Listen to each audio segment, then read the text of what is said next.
Hello everybody, I'm Max and welcome to Pilots and Prop Wash. Today we're talking about the age 65 rule and if it should be extended to 67, which is being talked about in the halls of power. When I became an airline pilot, the mandatory retirement age was 60, but after years of research, it was determined that there was really no statistical difference between 60 and 65 where major health issues would come into play. So after a lot of pushing, the age limit was pushed up to 65. Now it's being talked about going to 67, but they don't have the data on that yet to determine if it's a good idea or not. Now, one of the things that's pushing this is the pilot shortage. The industry is estimated to be short 30,000 pilots in the next 7 years. Well, that brings up the question of why is there a pilot shortage? Well, a couple of reasons. You have to remember back in the days of yore, airliners had as many as 5 people on the flight deck. Eventually that went down to 3 and now 2, and there's some talk of it even being 1 at some point in the future, but that's a different subject. The simple fact is changes in culture. When I grew up, there were all kinds of war heroes and people that young people looked up to from World War II and Korea and so forth, and even the First World War. Many of them were the dashing aviators, and every country had their heroes. This was compounded by the movies.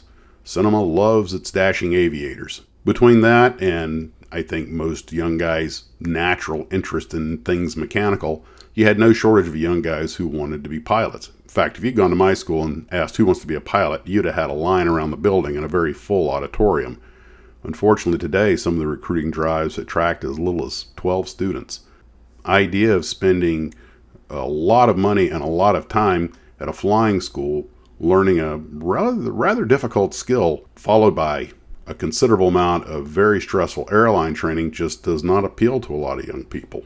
Now in the days of yore, in fact up until the Colgan crash, which brought about the 1,500-hour rule, you could be a co-pilot or a first officer on a commuter airliner with just a commercial instrument and a few hundred hours.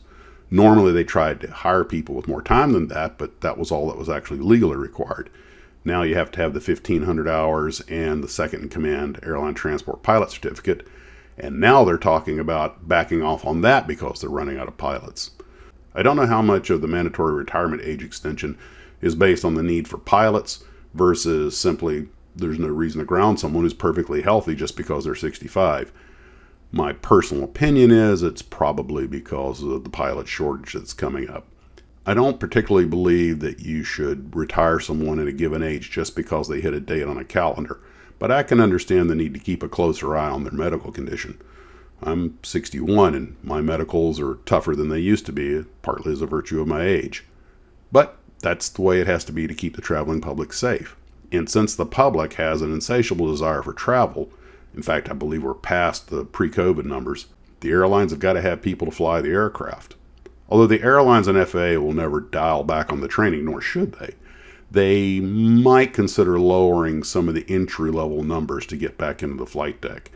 Whether that's a good thing or a bad thing, normally the general consensus is that experience is always a net positive, but there's different kinds of experience.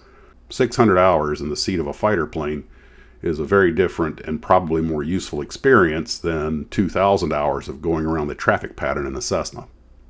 But all of these things have to be weighed in and considered.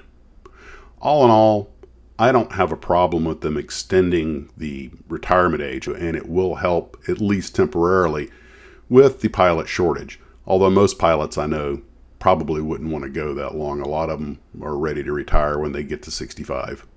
That being said, I'm sure they'll get it worked out. Well, that's my view of the subject. What do you think about the mandatory retirement age? Guys, take care of yourselves. Blue skies and tailwinds.